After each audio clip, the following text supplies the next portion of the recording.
¿Les ha ocurrido alguna vez que escuchan un sonido y no hay nada? ¿Les ha ocurrido alguna vez que escuchan que les hablan y no hay nadie? No sé si estos micrófonos captan sonidos de la Ouija o nuestro productor Jan ya tiene delirium. Les platico, audiencia, antes de presentarles, pero estamos batallando con un sonidito, parece una musiquilla que se escucha por ahí, y no sabemos si está en el audio, si hay una alarma, o si está dentro de la cabeza de nuestro productor. ¿Qué opinas, George? ¿Qué opinas, Paco? ¿Les ha pasado alguna vez que a un doctor en pijama roja dice que les habla? Si No sientes es que un la duende de Virgen te jardín, mueve. No, la verdad es que, como platicábamos el episodio pasado, hay todo un tema que le llamamos los médicos delirio. Pero el delirio es un poquito complicado, ¿no? No siempre es igual.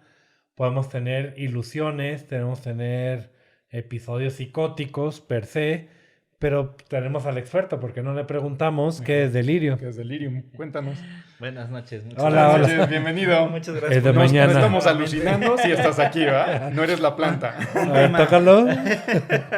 Un tema importantísimo, el tema de delirium, como ya lo vimos, digo, incluso aquí nuestro productor, ¿no? Entonces, Sí. importantísimo. No, bueno, a ver, el tema del delirium, platicábamos el episodio pasado, que es un tema que puede espantar mucho al familiar, Claro. ¿no? Las estadísticas nos dicen que cerca del 80% de los pacientes en una etapa final de la vida va a presentar delirium. Ahora, ¿qué es esto del delirium?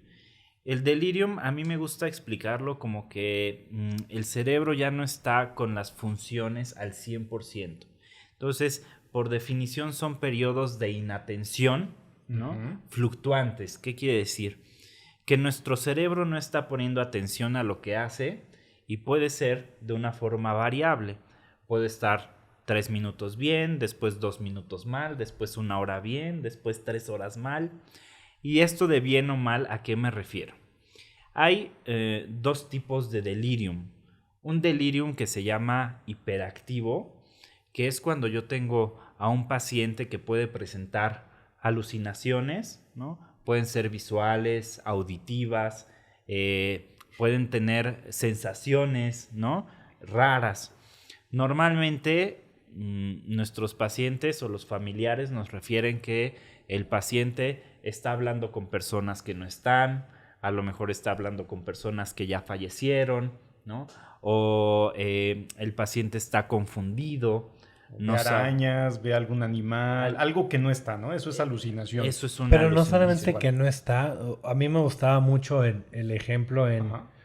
en mis años de formación, donde en la alucinación generalmente es algo, la verdad es que no solo improbable, sino probablemente imposible, ¿no? O saber que te están cayendo tiburones o arañas del techo, o hablar con una persona que ya no está en este mundo, eso pues, imposible, ¿no? Claro. Pero también pueden tener, digo, fuera del delirio, algo que se llama una ilusión, ¿no? Ese paciente que va caminando en el desierto y se imagina que ve agua, pues pudiera ser. Claro. Y bueno, y no solo estos temas visuales o auditivos, ¿no? También pueden tener sensaciones, ¿no? O sea, a ver, los que sienten que se les están subiendo los insectos, Claro. ¿no? Bueno, este es el tema de alucinaciones. Generalmente se presentan en delirium hiperactivo. ¿Qué otras cosas caracterizan al delirium hiperactivo? Movimientos repetitivos, ¿no? O sea, por ejemplo, tengo un paciente que a lo mejor está en cama, que no se puede levantar, pero está constantemente haciendo estos movimientos como si quisiera levantarse al baño, ¿no? O sea, o el familiar así lo interpreta. Es que se quiere levantar al baño y se sienta, y se quiere levantar y se sienta, y se quiere levantar y se sienta. Y ya le explicamos que no puede y lo vuelve a hacer, ¿no? Exacto. Y el familiar tiene una frustración de por qué no entiende que no puede caminar, ¿no? O por qué no se puede levantar. Claro. Otra de las manifestaciones, bien lo decías, jalarse la ropa, ¿no? Jalarse la ropa o querer quitarse la sábana, ¿no? Ese es clásico. Se quita la sábana, se la pone, se la quita, se la pone, se la quita. Y son movimientos repetitivos. Otra característica del delirium hiperactivo es que el paciente esté confundido. Puede estar confundido en persona, en tiempo o en lugar, ¿no? Cuando uno hace exámenes para identificar estas situaciones de delirium, se pregunta la fecha, ¿no? Entonces, a lo mejor el paciente está bien orientado y te dice, sí, hoy es martes, hoy es de tal mes, pero le preguntas el año y te dice, no, pues de 1934, ¿no? Perfecto. Entonces, Y López Portillo es presidente, ¿no? Exacto. Sí, Hay una sí. expropiación Entonces, petrolera. se confunden en el tiempo, ¿no? Se confunden en las personas. A lo mejor piensan que un hijo es otro, Sí. o bueno, ahí vamos con temas familiares que también luego hieren al familiar, ¿no? Cuando hay confusiones de estas, pero bueno, no es el paciente, ¿no? Es el delirium. Es el delirium, ¿no? Agitación, ¿no? El Ujú. paciente está agitado, ansioso. Estas son algunas de las características del delirium hiperactivo, ¿no? Ahora, esto está de un lado del espectro del delirium. Del otro lado del espectro tenemos el delirium hipoactivo. Ujú. Normalmente, ¿cómo veo a mi paciente cuando tiene delirium hipoactivo? Veo un paciente que está aislado, no quiere platicar, no se mueve mucho, está somnoliento, generalmente ya no se quiere mover, no quiere interactuar. Ese es un paciente con delirium hipoactivo. Ujú. Y además puede haber la mezcla de los dos. Exacto, puede estar un ratito en delirium hipoactivo, que no pela a nadie, no quiere hacer nada, no quiere comunicarse, Sigue está desorientado. aislado, y de repente viene un periodo de agitación, ¿no? En donde se quiere levantar, quiere salir corriendo, incluso puede haber periodos de agresividad, Ujú. ¿no? Entonces, pues la verdad es que son situaciones muy impactantes que si uno no está preparado, no sabe que pueden pasar, para el cuidador o para la familia, pues es un tema de alarma importante, ¿no? Y bueno, y si el paciente habla o dice cosas que a lo mejor no es la intención, puede herir, ¿no? Tanto físicamente, o sea, soltar algún golpe o caerse el Sí. paciente y lastimarse, Hacerse daño.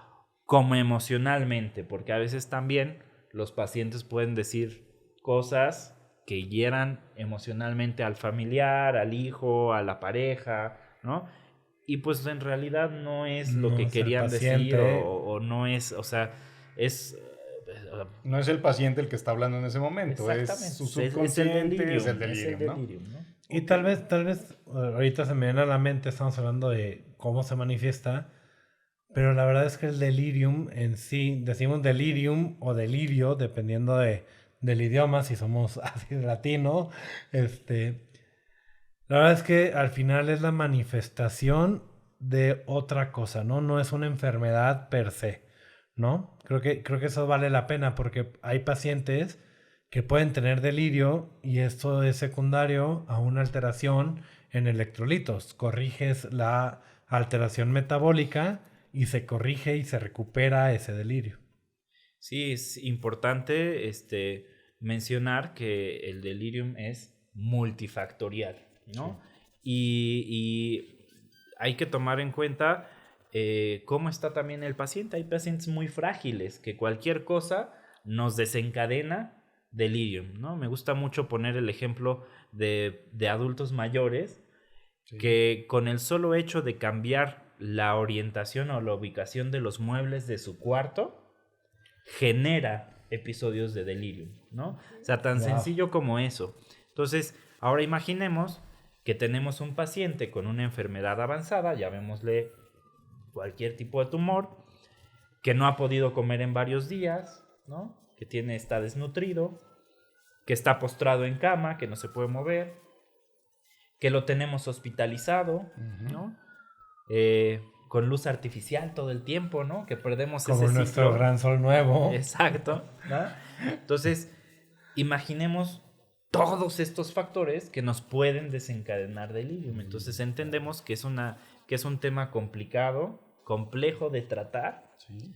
que es muy impresionante y que es fácilmente desencadenable, ¿no? O sea, que se produce muy fácilmente el tema del delirio. Yo creo que en nuestra experiencia, Garibay, donde más vemos este delirio es en los pacientes hospitalizados, Sí. ¿no? Donde sabemos que pacientes o sea, que son sometidos a una cirugía, que entraron a una terapia intensiva, que tienen más de 60, 65 años o que tienen algún tipo de alteración metabólica, son muy propensos o están más propensos a tener delirio. ¿Tú cómo los has visto?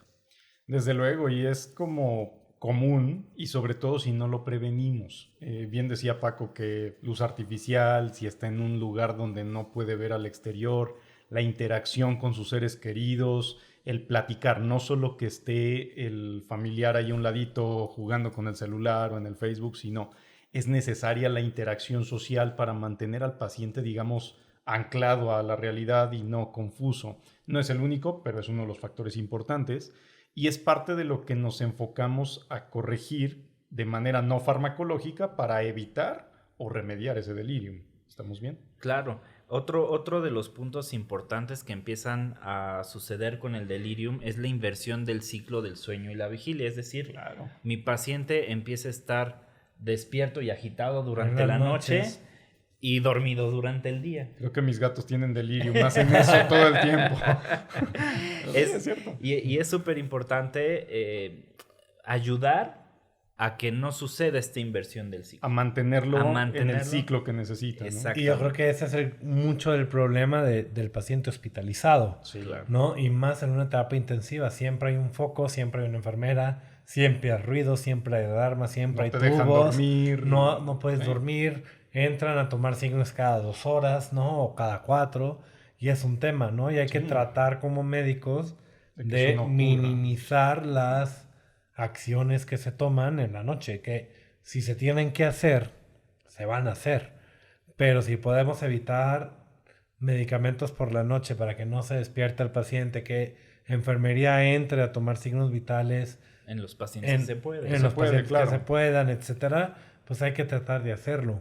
Pero como bien dices, nos apoyamos mucho del familiar, Sí. ¿no? Familiares, si están hospitalizados o en casa y no podemos, o sea, mantener esto de noche, mañana, es impresionante cómo de repente entramos a un cuarto y son las 3 de la tarde y está todo apagado, ¿no? Las persianas cortinas abajo, abajo.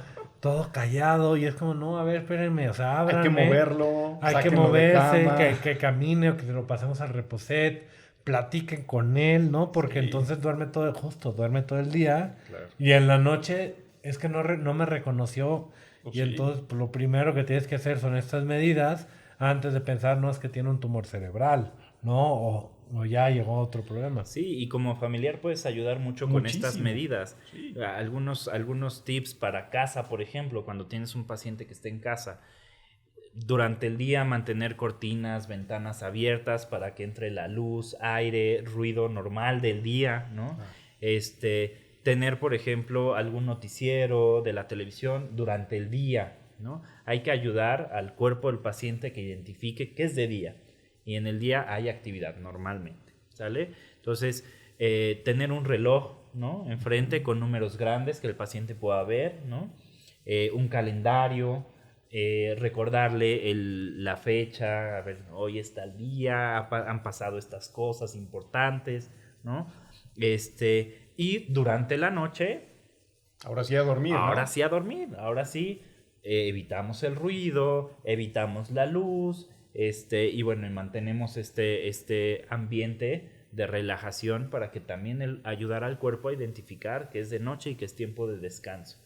Estas medidas ayudarán a evitar estos temas de delirio. Obviamente la movilización del paciente es muy, muy importante. Si los podemos sacar, que tomen un ratito el solecito, que les dé el aire, eso ayuda Sacarlos bastante. de la cama. En pacientes, obviamente, Que se pueda. en los que se puede, ¿no? Y esto me lleva a que el delirium es muy amigo del hospital. Generalmente necesitamos que el paciente vaya a casa para que el delirium mejore. Evidentemente no siempre se puede porque muchas veces hay situaciones críticas de fondo que pues, tenemos que resolverlas antes de poder enviar al paciente de alta a casa. Pero si es posible, vaya que el envío a domicilio ayuda a limitar ese delirium. Totalmente. Bien, y bueno, y también que el familiar conozca esta posibilidad y que sepa que es algo a lo que posiblemente se debe enfrentar. Sí. Porque, pues miren, también una vez saliendo del hospital, en casa Cuando el Sí. paciente se me deteriora, generalmente, incluso en casa, me presentan delirium.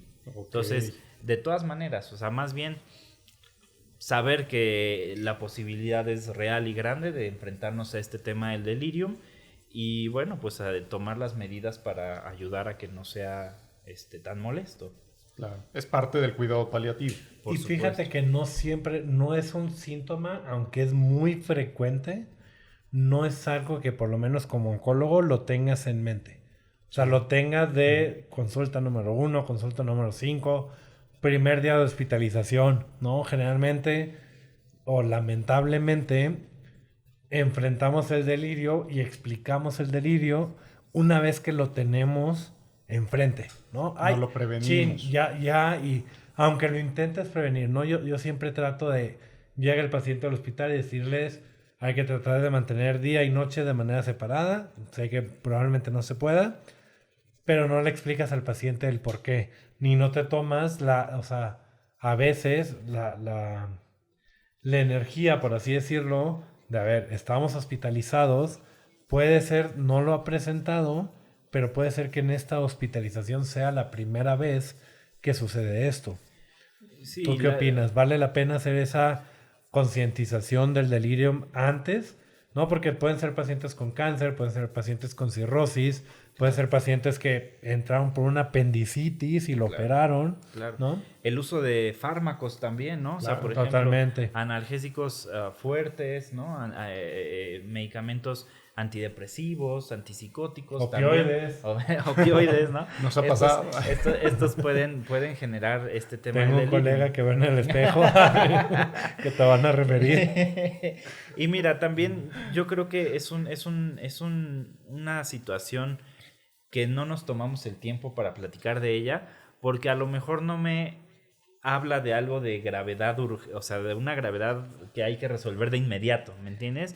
Por ejemplo, cuando un paciente no puede o tiene la sensación de falta de aire, disnea, no puede respirar, a ver, eso me habla de algo que tengo que hacer rápido, Claro. porque hay que tomar decisiones en Sí, ese sí. momento.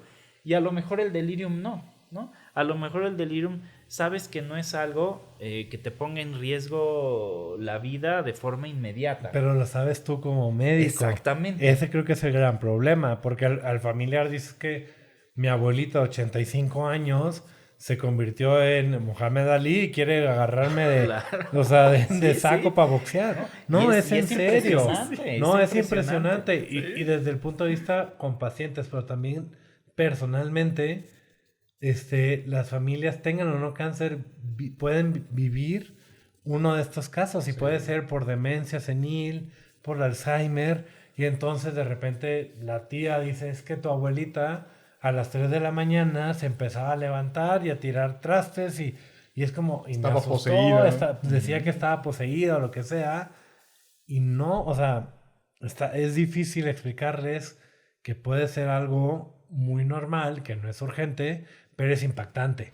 ¿no? Claro. O sea, el que no es urgente no le quita el impacto a la familia, como bien dices. Es que me dijo esto, Sí, o claro. me pegó, Claro. o no me quiere contestar. En el otro y se lado. pone en riesgo el paciente, ¿no? O sea, un Claro. paciente que a lo mejor no tiene suficiente fuerza en las piernas, ya se levantó porque quería ir por un vaso Lo que de agua, sea. lo que quieras, y ya se cayó y ahora Sí. tenemos un paciente frágil con delirium y, Y además fracturado. con su fractura de cadera. ¿no? Dios, Entonces, que eso ensombrece el pronóstico, horrible. Sí, Claro, Y aumenta el delirio. claro, Más por supuesto, porque además va a estar en cama, etc. más Entonces, delirio. creo que sí es un tema importante de conocer, ¿no? Sabemos que no es algo gravísimo que sea muy urgente, pero sí es Requiere muy manejo. importante tratarlo. Ahora, generalmente los medicamentos que usamos para tratar el delirium pertenecen al grupo de los medicamentos antipsicóticos. El Que más también lo tradicional, provocan. que también lo pueden provocar, ¿no? Pero bueno, a ver, uno de los más comunes es el haloperidol. Ujú. Y el tema del haloperidol es que generalmente me ayuda mucho más a tratar el delirium hiperactivo o estas situaciones de alucinación, de agitación, etcétera. Y generalmente me aviento un poquito hacia el lado Hipoactivo. ¿no? O sea, si tenemos un productor que tiene alucinaciones auditivas, lo tratas, si ves que se pone agresivo porque estamos sobre el tiempo. Cuidado. Tranquilo, John. Le Sí, pones sí. aloperidol. Sí, ahí intramuscular, por favor. Para Sí, absorción más sí, rápida. Exacto, pero pues bueno, generalmente pues nos aventamos al otro lado, al lado hipoactivo, que a ver, obviamente analizando el contexto de cada paciente, muchas veces va a ser mucho más fácil cuidar a un paciente con delirio hipoactivo, va a ser más seguro para el paciente, para la familia, que tenerlo agitado, Hiperactivo. alucinando, agresivo, ¿no? Con riesgo de que se accidente o lastime a alguien más. Y tal vez platicar con la familia que muchas veces este tratamiento farmacológico no está escrito, como bien decimos, hay que adecuar el tratamiento al paciente, no el paciente al tratamiento, porque luego, ay, es que me mandó estos medicamentos y desde cuándo los toma, desde hace 6 meses, y no hay esta alineación y balanceo, ¿no? O sea, las dosis cambian, el medicamento puede cambiar, hay cierta tolerancia pudiera haber, ¿no? Claro. Y a ver, hablando también del tratamiento, también muchas veces, sobre todo en etapas finales, ya que estamos muy cerquita del final de la vida, nos enfrentamos a episodios de delirium que no responden al manejo, ¿no? Refractarios, ¿no? Refractarios es que a pesar de todos mis esfuerzos, mis fármacos, etcétera, todas las medidas que tengo para poder aplicar en el paciente, no me responde. ¿Qué hacemos ahora? ¿No? Entonces, aquí entraremos en hablar un poquito del tema de los síntomas refractarios en un paciente, en el contexto de un paciente que ya está cercano al final de la vida, me refiero a lo mejor a días, ¿no? Sí. O a horas, ¿no? ¿Qué pasa en estos pacientes cuando ya no tengo respuesta a este tratamiento y mi paciente sigue agitado, sigue agresivo y ya está en las últimas? ¿Qué hacemos? Viene ahí una herramienta a la que le llamamos sedación paliativa. Okay. Cuando yo tengo un síntoma refractario, un síntoma que no puedo controlar, puede ser delirium, puede ser dolor, que a pesar de todos los opioides que yo ya le aventé no se controla, ¿no? Puede Sangrado. ser disnea, ¿no? Disnea, o sea, claro. la sensación de falta de aire que Qué horrible. por todo lo que yo ya no puedo hacer nada más. Sangrado. ¿no? Y aterrizando, o sea, uno entiende, ¿no? Está sangrando y no hay mucho que pueda hacer porque ya no respondió a los tratamientos, lo entiendes, ¿no? O la falta de aire o el dolor. Pero en cuestión del delirio, es muy difícil entender esta parte de la sedación por delirio. Pero hay que tener en cuenta que los pacientes en delirium son pacientes que están desconectados, su cerebro está desconectado con el medio. Y pueden ser un peligro tanto para sí mismos como para el resto de la familia y de los cuidadores. Y además pueden estar experimentando temas que no son muy agradables, ¿no? O sea, Claro. porque por ejemplo, ansiedad, por ejemplo, alguna alucinación. Pueden ser alucinaciones bonitas para algunas personas, pero a lo mejor no tan horribles, a lo ¿no? mejor no Sí, tan horribles, que ven ¿no? zombies, ¿no? O lo que Exactamente, sea. o demonios, o no sé, o sea, hay muchos temas que pueden ser muy estresantes para el paciente y que a lo mejor también el paciente ya no te puede comunicar o no te puede expresar, ¿no? Entonces, si es un tema, y a ver, la mayoría de los familiares incluso, cuando tenemos un tema de un delirium hiperactivo refractario que no se puede controlar, que el paciente está agitado, los mismos familiares te Dicen, piden, ayúdenme. ya, por favor, ayúdenos ya, que esté dormidito, que esté tranquilo, que no esté sufriendo, ¿no? Y entonces es cuando recurrimos a este tema de la sedación paliativa. Oye, tratando de diferenciar, no es una eutanasia, porque luego hay pacientes, he visto familias que dicen, es que lo van a dormir.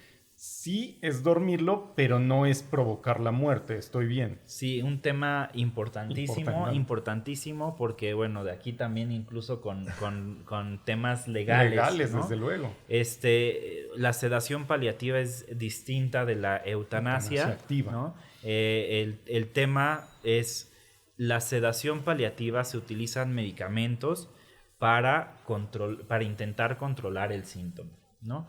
No ponemos medicamentos con el objetivo de adelantar el momento de la muerte. Desde luego que no. Pero tampoco ponemos medicamentos o hacemos cosas extraordinarias que nos prolonguen este periodo, ¿no? Porque O sea, solo va a ser prolongar la agonía, no remediar el problema. exactamente. Entonces el tema es que el paciente no se dé cuenta, esté lo más confortable posible. Que no tenga dolor, que no tenga ansiedad. Que ese delirium que no pudimos tratar, que esté dormido, que esté tranquilo, ¿sale? Y de esa forma esperamos a que llegue un momento final, el momento de la muerte, cuando tenga que llegar. De manera natural. Pues lo más natural posible, porque obviamente hay pues, interacción, ¿no? Exactamente, con los fármacos. tenemos fármacos, etcétera, pero pues sí, la intención es dejar que este proceso sea lo más natural posible, pero con el paciente ya dormidito, tranquilo, lo más que se pueda. Y bueno, esta es una herramienta y es distinto de la eutanasia. La eutanasia es utilizar un medicamento con el objetivo de provocar la muerte del paciente, y eso pues hasta el momento en México no es legal, posible, ¿sale? Bueno, posible sí, pero No, legal no. Y al final claro. son alternativas, ¿no? O sea, la eutanasia no es complicado. Mejor no digo nada. Mejor lo dejamos para otro momento que tengamos más tiempo de poder interactuar, ¿no? Y tal vez invitar al paliativista y algún abogado, estaría interesante. Estaría genial. ¿No? Experto en temas de tratamientos de final de la vida. Pero creo que me gustó mucho este episodio, que hablamos no de una enfermedad per se, ¿no? Y si me permiten, quisiera empezar yo con mis 2 puntos. Por favor. Me gustó escuchar y empezar a crear una conciencia con respecto al delirio. El delirio no es una enfermedad, el delirio es un síntoma que puede venir por una multitud de desencadenantes, desde una cirugía, una hospitalización, y yo no sabía, pero el cambio en los muebles de la casa puede ocasionar el delirio. Los pacientes que más riesgo tienen son pacientes en una etapa avanzada de alguna enfermedad o que tienen una mayor edad, ¿no? O sea, mayor edad, pues mayor riesgo. Ese primer punto creo que está perfecto crear esta conciencia. Y segundo punto, que no solo los medicamentos nos pueden ayudar, hay muchas cosas para anclar a la realidad a nuestros familiares y anclándolos, tratar de evitar o mejorar los síntomas. Y si alguien, algún familiar cercano a ti, te golpea estando en delirio, no lo tomes a mal. O sea, él no se va a acordar y él no sabe qué está haciendo, ¿no? Es como si tuvieran un año, ¿no? O sea, no están en control de lo que dicen, de lo que hacen. Seguramente te aman muchísimo, pero no están totalmente conectados. ¿Y pones la otra mejilla? ¿O le hablas a Paco? No, es cierto. ya, hoy estoy tratando de ser cordial. Sí, está lo extraño. que sea, ¿eh? No todos los días pasa Lo has esto. hecho bien, Paco, al tratarlo. Muchas gracias, toda la audiencia. Se llama loperidol. Exacto, se llama loperidol. No, es cierto. Por Bien. favor. A ver, puntos para llevar a casa. A ver, conocer el tema del delirium. Saber que probablemente nos vamos a enfrentar a él si tenemos un paciente con enfermedad avanzada, Delicado. ¿no? O sea, como familiares o como familiares. Yo creo que este tema es más que para el paciente, para los familiares. que estamos alrededor, ¿no?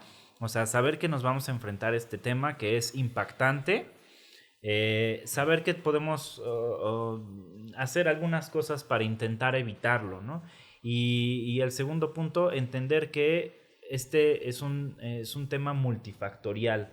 Sí. No es solo por la enfermedad, sino es todo alrededor de la enfermedad. Entonces, para poder mejorar el tema del delirium, pues no solo hay que dar medicamentos, sino hay que hacer muchas cosas alrededor de esto. Sí. Y pues bueno, saber que también tenemos probablemente nos vamos a enfrentar al delirium terminal, ¿no? Sí. ¿Recuerdan este término? Este término que no nos gusta mucho. Que no sabemos que no le ibas a decir. Que no nos gusta, avanzado, pero bueno. Refractario. Probablemente al final de la vida nos vamos a enfrentar a delirium, que muchas veces es de difícil control, y saber que existe una herramienta más allá que se llama sedación paliativa. Yo creo que estos serían los puntos que me gustaría que nos llevemos a casa. Claro. Termina. A mí Ya me gustaría empezaste cerrar. tú. Digo, aluciné que empezaste tú. Termino yo. Termina Lo que bien tú. empieza, bien acaba. Desde Exacto. luego que sí. A mí me gustaría retomar esta situación del delirium como una manifestación muchas veces de gravedad, de un cuadro grave, y que dependiendo del contexto es cómo se debe tratar y las manifestaciones de ese delirium, cómo se deben tratar. Si es un delirium que implica una situación crítica al final de la vida, es algo que necesitamos paliar y es importantísimo que lo reconozcamos y pidamos el apoyo, en este caso a medicina paliativa, para manejarlo. Quizá haya otros contextos, digamos, de adulto mayor hospitalizado por otras causas, que también es común el delirium en esa situación y que son meritorios de tratamiento por parte del equipo de geriatría y que nos puede ayudar quizá con medidas no farmacológicas, antes que utilizar medidas farmacológicas para un delirium hiperactivo y evitar daños colaterales. Entonces depende mucho el contexto y es una manifestación.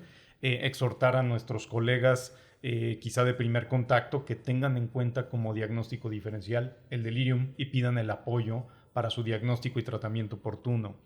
Y el otro es el concepto, creo, muy, muy remarcable de sedación paliativa. Es una herramienta que creo por humanidad todos debemos tener en cuenta, pacientes, familiares, médicos, porque nadie quiere ver que alguien esté sufriendo en ese último momento si podemos evitarlo, ya sea por sangrado, ya sea por dolor, ya sea por delirium refractario, por disnea, desde luego. Esa sedación es algo que puede otorgar más tranquilidad para nuestro familiar, para nuestro ser querido, y no es provocar la muerte, es contener los síntomas en una situación crítica y se requiere el apoyo de personal especializado. De acuerdo. Creo que es mi mensaje. Eso es todo, amigos. Eso es todo.